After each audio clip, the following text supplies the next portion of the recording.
Bonjour.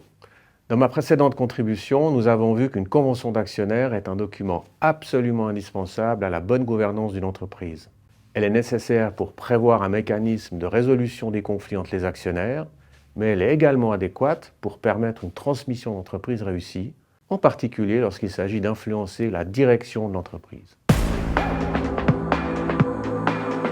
La convention d'actionnaires n'est pas prévue par la loi, c'est un document contractuel rédigé par écrit par lequel les actionnaires s'engagent à faire, à ne pas faire ou à s'abstenir de faire quelque chose en rapport avec les affaires de la société.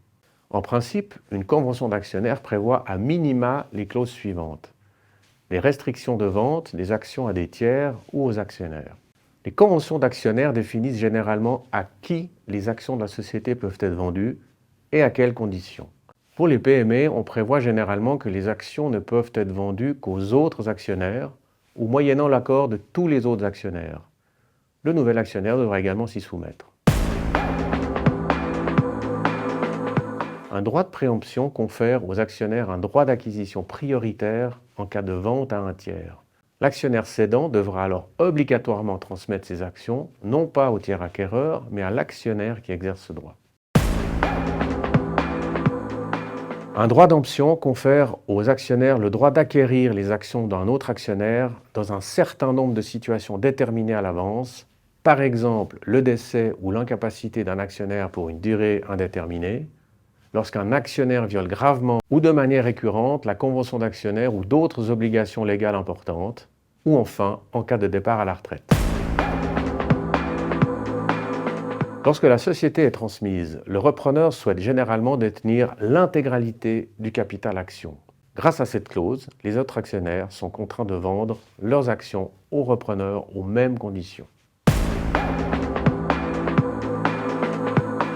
Les actionnaires minoritaires peuvent vouloir partir en cas de changement de l'actionnaire majoritaire. Un droit de sortie leur permet ainsi de vendre leurs actions aux mêmes conditions, dans l'hypothèse bien sûr où ils n'auraient pas exercé leur droit de préemption.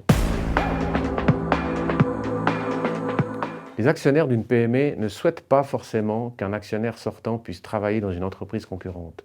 On prévoit ainsi une clause de non-concurrence et de non-débauchage. On prévoit généralement cette clause car les actionnaires détiennent des informations sensibles sur la société. Cette clause est extrêmement utile dans les PME détenues par la famille, où les actionnaires, par hypothèse fondateur ou minoritaire, peuvent souhaiter organiser la composition du conseil d'administration ou de la direction. La convention d'actionnaires peut également prévoir la rémunération des actionnaires en leur qualité d'employés de la société ou d'administrateurs.